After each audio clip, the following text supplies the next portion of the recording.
Over the last 30 years, remarkably little has been done to document the history of financial, therapeutic, and operational policy with respect to addiction and behavioral treatment. As part of our mission, C4 has developed a series of films capturing this important oral history. Everywhere I'd go, people would walk up and they would just pour their hearts out to me. And I'd say, do I have a sign on my back that says counselor? Arkansas was not big enough for me. The license plate says the land of opportunity. The first opportunity you get, we'd say, get out.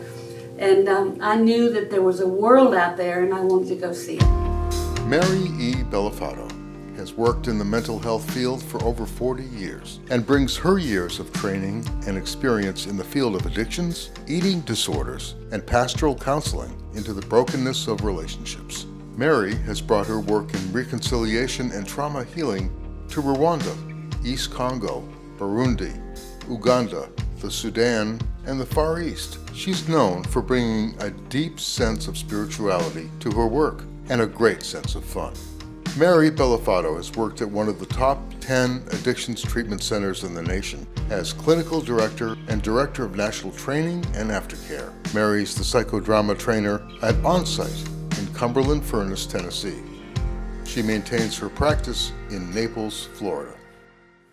Onsite is an organization out of Cumberland Furnace, which is near Nashville, Tennessee. I'm their psychodrama trainer. I do all of their programs there, their trauma, their living-centered. They do a lot of workshops on grief and leadership.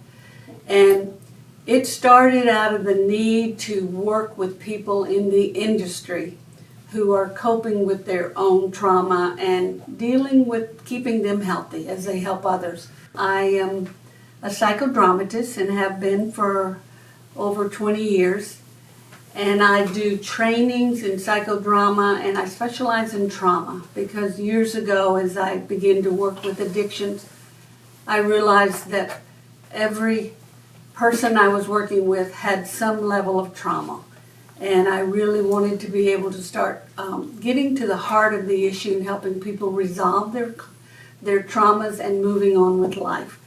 So I have dedicated my life. I'm almost 75, but I do not plan on retiring. My goal is to leave this world used up, and I'm having more fun than I've ever had in my entire life. And I think my passion increases every year because I see people healing and really finding a new lease on life because they're walking through their pain and finding ways to deal with it and not just medicate it or put it aside. And that alone gives me passion. I also have been working in Africa and third world countries since 1998, and I go every year to give back. This past year I was in Rwanda working with human trafficking, young boys and young girls as young as 8 and 9 years old. And when you start watching these people heal through what I call the magic of psychodrama, there's nothing in me that would want to quit doing that. I did a workshop just yesterday here at this conference, and I spent the day working with about 25 professionals. And it was interesting, out of that 25 professionals, I would say 20 of them had trauma that they had not dealt with. And to me, that is so sad because we are a treatment industry. We are trying to treat people and bring them to a new place in recovery. And I don't believe that you can take a person where you haven't been. And it's sad to me that we are still struggling with this issue. And I just encourage each of them, find your help. Find what you need to do. Move beyond it. There's no reason for you to stay stuck when we have all of the treatment facilities and we have techniques that we didn't know 30 years ago about the brain and how to heal the brain. And I believe we all can live in passion every day, and that's why I do what I do and keep doing it. I got introduced to Africa. I actually went to Africa on a belated honeymoon in 1973. I went with my brother who at that time was a pastor of a big church, and he's always had a heart for Africa. And I went on a building program. Wouldn't recommend that for everybody on their honeymoon, but it made me fall in love with Africa. And little did I know that I was in Dar es Salaam at that time, that was going to be the highest end that I ever hit in Africa, because the countries that I started showing up in 1998, the first one was Rwanda, after genocide. And my brother watched me do psychodrama, and he said, "Sis, you have got to bring this to Africa." He said, "The African people will love this. This is who they are. The color, the movement, the drama, the fun." And I said, "Okay, let's try it." So in 1998, my first encounter, I had about 400 African women who had survived, of course, genocide. Most of them had lost their husbands, their sons, their fathers, and most of them, I would say 98% of them, had probably been raped.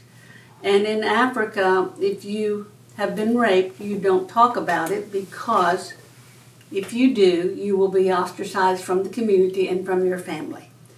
So I said, how am I going to help these women without talking about what happened to them? And so I said, "God, you got to help me out here. Just give me an idea." And all of a sudden, I thought of water. Water is a cleansing agent. So I talked about how the soul is lacerated by trauma, and emotionally how people get shut down and they're not able to find their passion and that life inside of them. So I set up basins of water in the room, and I started talking about, in Africa, a woman's hands are everything. They feed their babies, they till the soil, they cook the food on an open fire, they do everything. And someone said, "What do the men do?" And I said, "I haven't figured that out yet, but they stood under the tree a whole lot." So I said, what has happened to you has happened by the hands of others, and you can't erase it. I know you can't talk about it. So I said, what I would encourage you to do today is we're going to use water as a symbol, and I want you to come dip your hands in the water as a symbol of letting go of all the dirt that has happened to you. And I waited. Nothing happened, and I thought, oh my God, this is not going to work. Now what? All of a sudden, the most beautiful, elegant woman, she had on a Nairobian dress, her hair, she had the head wrap, she was elegant. And she walked in front of that group from the back row, and she came right in front of me, and she just stuck her hands in the water very angrily. And she looked at me, and I just attuned my eyes to her and just held her gaze. And all of a sudden, 2 tears started down her cheek. And I thought, oh my goodness, I didn't bring any Kleenex. And I'm a psychodramatist. I have scarves that I use a lot to display emotions or whatever was needed. So I just grabbed a scarf and I began to wipe her tears. And when I did, this woman's soul opened up. There was a cry that came from her that I had never heard since. It literally, it felt like it just came from her feet up. And as she began to just groan, what happened was magical, because the women out of the audience came and began to wash her hands. For 3 hours, we watched these women come forward. We had 3 basins, and I had about 8 American women with me. And I said to them, once they're finished, let's dry their hands and hold them. Just give them a hug. And for 3 hours, we watched a miracle happen in that room. No words, just washing away what had happened. And then they began to sing and dance. And the African women carry these little purses that America sends over there that were our grandmother's purses in the 40s. They're very ugly. They have nothing in them but maybe a rag to wipe the sweat. But they all begin to put the purses on their head, and then they would begin to sing and dance, and then they would drop the purses, and I said to the interpreter, tell me the song. And he said, when I am clean, I will drop my burdens. And he said this was a song that they sang together. And we sat on the sidelines because I said, this is nothing about us. And that taught me then that if you can give people a tool, a way, something that's symbolic, a metaphor, they get that much easier than Americans do. And I begin to use all kinds of methods to help them heal, because you can't, there's no way I could open up the people in Rwanda and have each one of them talk about watching their families being macheted to death by sometimes their neighbors. And when I tell the story in America, people say, well, how could that? I said, don't judge it. I don't know what I would do if somebody came to my house and held a gun to my head and said, you have to kill your neighbor or we're going to kill your husband. I don't know what I would do. I'd like to think I know what I'd want to do, but you don't know. And those people felt like they had no choice. And many times they knew their killers. And they lived with them. They were their neighbors, their pastors, their friends. So in all of that, I spent the next 7 or 8 years going back every year doing trauma work, helping them find ways to do forgiveness for who did the killings and for themselves for what they didn't do, and also reconciliation. I will never forget, we had a group of men where we had Hutus and Tutsis all in the same group. And I decided, how do I work with them? So I came up with a foot washing. And one gentleman said, when I knelt down here to wash your feet, he said, I looked at you and you were the enemy. Because I'm a Hutu and you're a Tutsi, you were an enemy. But he says, as I begin to wash your feet, and I asked him, I said, and when you're finished, just put your hand on their knee and say a silent prayer that God will bless them as they move forward. And he said, as I touched your knee and I looked into your eyes, he said, I saw your pain. And I believe you saw my pain. And he said, in that moment, you were not my enemy, you were my brother. And how on earth could you ever bring that kind of connection?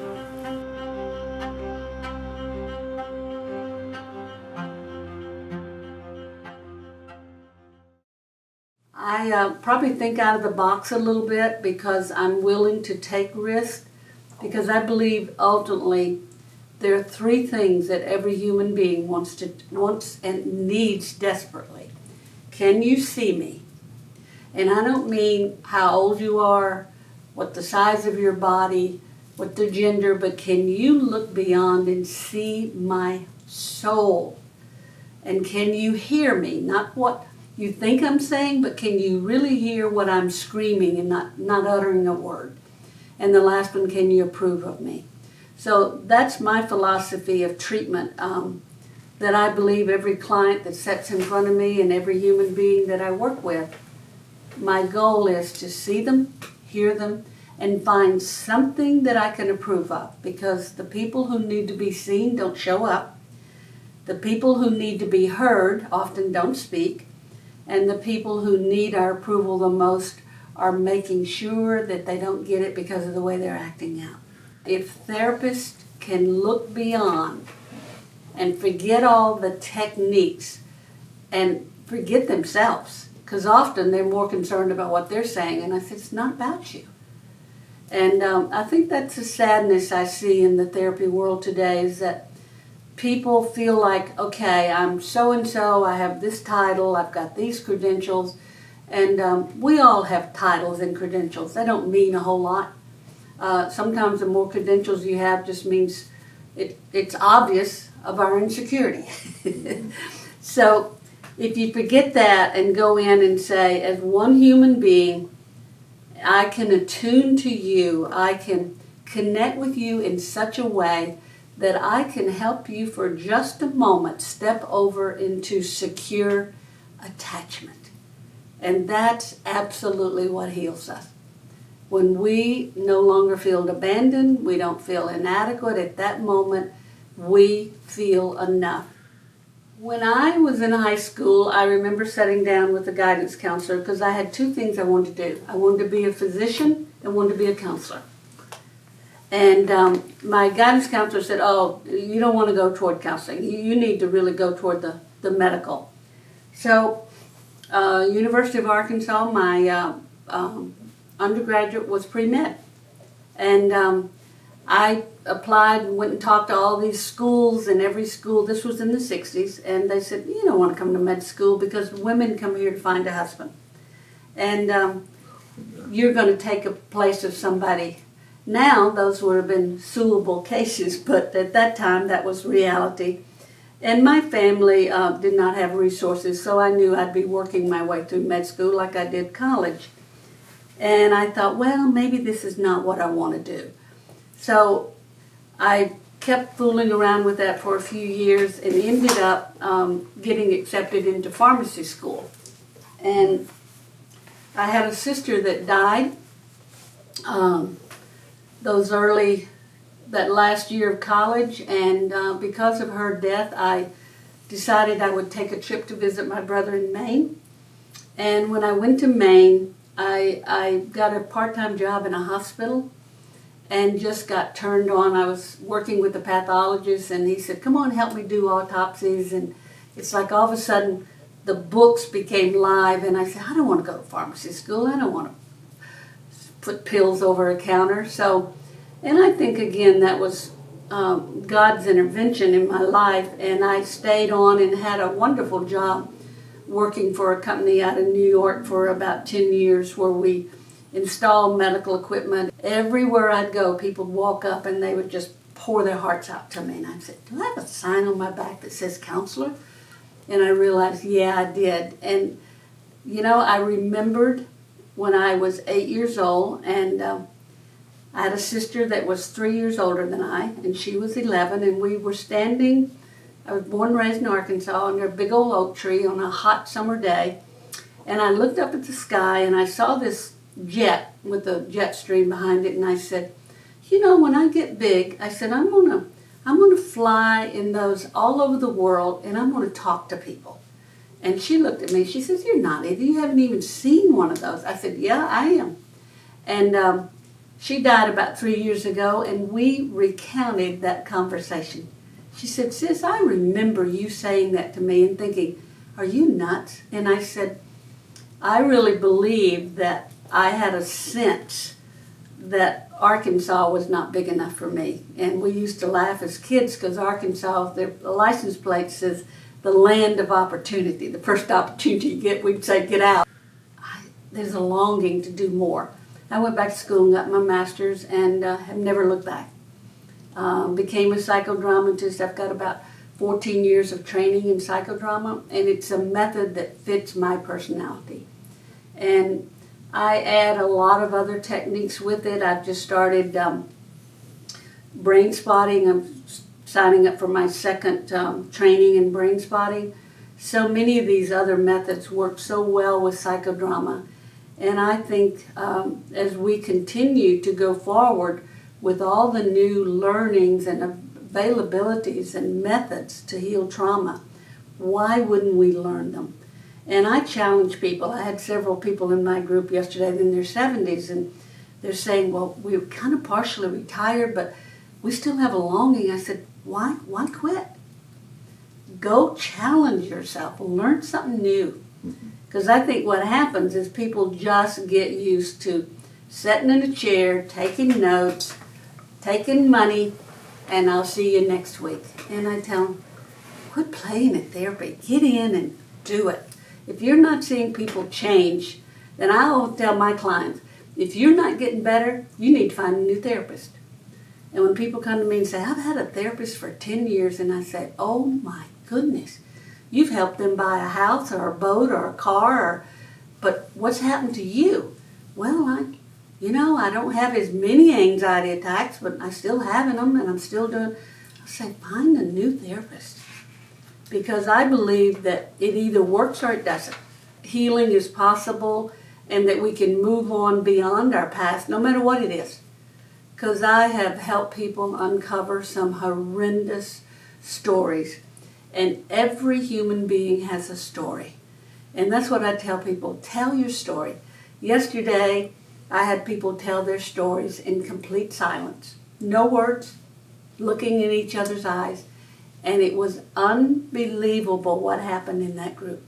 A couple of them said, it's the most profound experience I've ever had in my life. And I said, then that's telling me your words are getting in the way. That you need to speak from your heart. And when your heart speaks its truth, and it's heard by another human being, that attunement brings healing. And it changes trauma that's stored in the back brain and brings it over to the right brain where it can be healed. And to me, that's just a phenomenal. And I hope I never lose the awe of watching that happen. Because yesterday I was just so excited sitting there watching tears come down people's eyes as they didn't say a word. And they later said, I know your story. And they told them what had happened, although there was no words. I often say, if we have to depend on our justice system for justice, you're in trouble. Because I don't believe that a lot of justice takes place with our justice system. And that we get so cookie cutter mentality about, okay, this is where this happens, and then you do this and you do this. It's the same way in treatment. I tell people, yesterday I challenged them, I said, those of you who run treatment centers and you say, okay, when you leave here, you're going to 90 meetings in 90 days. We're going to take the thing that has made you be sane or feel sane, which is your medicator, and we're taking that away from you. And now we want to give you something really fun to do. We want you to go to 90 meetings in 90 days and talk to some weird guy about your feelings and being accountable. And I said, often what I know is that you'll go pick a sponsor very similar to somebody who abused you, mentally or emotionally. And I said, you're not giving anything back. And I think sometimes if you look at people in prison, and I've never worked closely with people in prison. I've worked with people who come out of prison and needed help. But I think we could help introduce some joy and some forgiveness for themselves. Because, again, I believe self-forgiveness rules so many trauma stories. They live in the trauma because they hadn't been able to forgive themselves. With all that craziness around, there is a part of the soul that is so innocent and so perfect and just wants to be heard and understood. And if you can reconnect a person back to themselves and find home, whatever home is for them, then you're going to help them find a recovery that is meaningful and has some passion in it. Because what I believe most addicts have not been able to connect with their gut. And by the gut, I mean their intuitiveness that says, do this. This is the correct thing. Don't do this. Because they feel like in my years of using, I've disconnected and I can't trust that anymore. Well, I think my goal as a therapist is to teach them how to come back home and trust that. Because when you trust that, then you know who you are. There's so many young therapists coming in now that have been trained just coming out of graduate school. Mm-hmm. And what I have started doing is taking them under my wing. They often call me Mother Mary. Because I believe I'm seeing an intelligence level that I have never seen with young therapists. I've often said, if I knew what you knew at that age, just wonder what I would have accomplished. So what I realize that they don't have is mentors. Someone that will say, you know, you need to work here. You need to realize that it's okay to ask for help. Because this new generation is it's a me generation. I can do it. I don't need anybody. And I think that's getting away from what makes us human, is that we do need help and we need other people. So I guess I want to be known for taking these young people under my wing and encouraging them, loving them, because so many of them have broken families. And I think a lot of people are drawn to this field because of their dysfunction in their families, and just helping them